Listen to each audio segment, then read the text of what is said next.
Assalamualaikum warahmatullahi wabarakatuh. Selamat pagi anak-anak. Salam sejahtera untuk kita semua. Kita ketemu lagi dalam pembelajaran pendidikan Pancasila dan kewarganegaraan pada bab 1 sub A, yaitu sejarah kelahiran Pancasila. Namun sebelumnya, jika kalian ingin mendapatkan video-video pendidikan Pancasila, silakan subscribe, like, and share. Tujuan pembelajaran pada kali ini diharapkan: 1. Kalian bisa mendeskripsikan kelahiran Pancasila dalam sidang BPUPKI. 2. Dapat mendeskripsikan perumusan Pancasila oleh Panitia 9. Yang ketiga, kalian dapat mendeskripsikan proklamasi dan penetapan Pancasila sebagai dasar negara. Masih ingatkah sila-sila Pancasila? Oke, coba sebutkan. Untuk memahami materi ini, ayo kita menyanyikan lagu nasional ini dengan penuh hikmat. Pada tanggal 8 Desember 1941, Jepang menyerang pangkalan armada Amerika Serikat di kota Port Albert, Pulau Hawaii. Pada tanggal 8 Maret 1942, Panglima Tentara Hindia Belanda menyerah kepada Jepang di Kalijati, Subang, Jawa Barat. Sejak saat itulah masa pendudukan Jepang di wilayah Indonesia dimulai.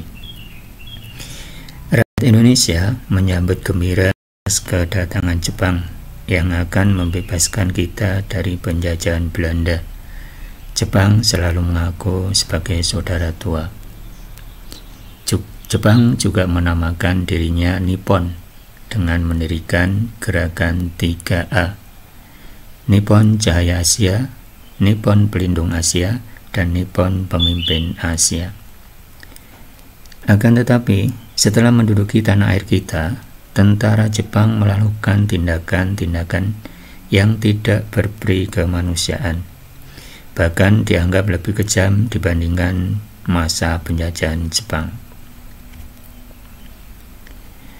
A.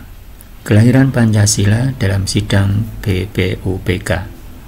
1. Pembentukan BPUPK. Jepang membentuk Badan Penyelidik Usaha Persiapan Kemerdekaan, disingkat BPUPK. Ingat, bukan BPUPKI karena kita baru mempersiapkan. Atau Dokuritsu Jumbe Tosakai pada tanggal 1 Maret 1945. Ini dikarenakan Jepang mulai merasakan kekalahan dari Amerika dan sekutu-sekutunya, sehingga Jepang memberikan janji kemerdekaan. Badan penyelidik ini dilantik pada tanggal 29 April 1945 untuk menyelidiki usaha-usaha yang harus dilakukan untuk mempersiapkan kemerdekaan.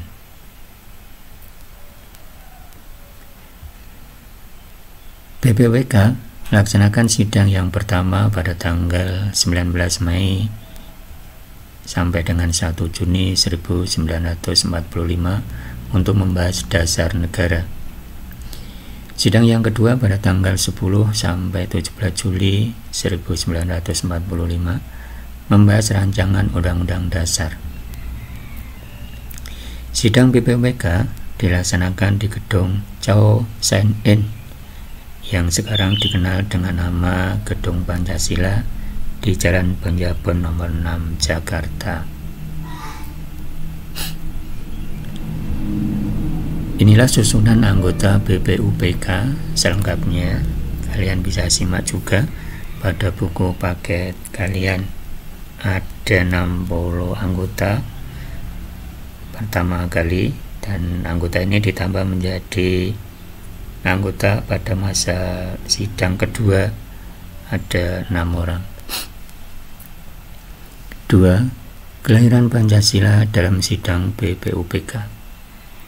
Pada tanggal 1 Juni 1945, BPUPK terbentuk dan dilantik.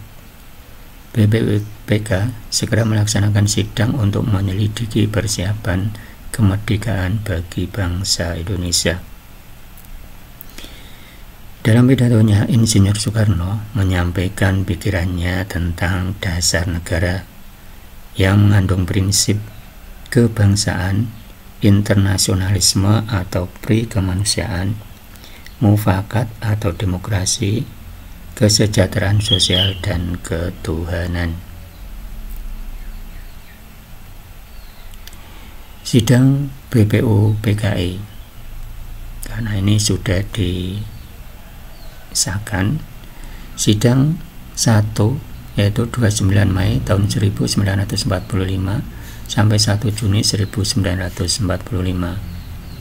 Moyamin pada tanggal 29 Mei 45 mengusulkan mengenai dasar negara. Secara lisan, Insinyur Soekarno 1 Juni 1945 mengusulkan mengenai calon dasar negara dan lahirlah istilah Pancasila. Pembentukan panitia kecil bertugas menampung usulan yang masuk dan memeriksanya. Pembentukan panitia 9 tanggal 22 Juni tahun 1945. Sidang yang berhasil merumuskan calon muqaddimah hukum dasar atau yang kita kenal dengan Piagam Jakarta. Selanjutnya sidang kedua 10 Juli sampai 17 Juli 1945 merumuskan rancangan hukum dasar. Inilah hasil Piagam Jakarta. Panitia 9 berhasil merumuskan Piagam Jakarta. Adapun rumusan Pancasila yang tercantum dalam Piagam Jakarta adalah: 1. Ketuhanan dengan kewajiban menjalankan syariat Islam bagi pemeluk-pemeluknya. 2. Kemanusiaan yang adil dan beradab. 3. Persatuan Indonesia. 4. Kerakyatan yang dipimpin oleh hikmat kebijaksanaan dalam permusyawaratan perwakilan. 5. Keadilan sosial bagi seluruh rakyat Indonesia. Dan inilah rumusan Pancasila dalam pembukaan Undang-Undang Dasar 1945. Adapun rumusan Pancasila selengkapnya dalam naskah pembukaan Undang-Undang Dasar 1945. Ini sama yang kita simak setiap kita melaksanakan upacara hari Senin. 1. Ketuhanan yang Maha Esa. 2. Kemanusiaan yang adil dan beradab. 3. Persatuan Indonesia. 4. Kerakyatan yang dipimpin oleh hikmat kebijaksanaan dalam permusyawaratan perwakilan. 5. Keadilan sosial bagi seluruh rakyat Indonesia. Terima kasih atas perhatiannya. Semoga video ini menambah pengetahuan kalian dan bisa menjadi bermanfaat. Terima kasih. Assalamualaikum warahmatullahi wabarakatuh.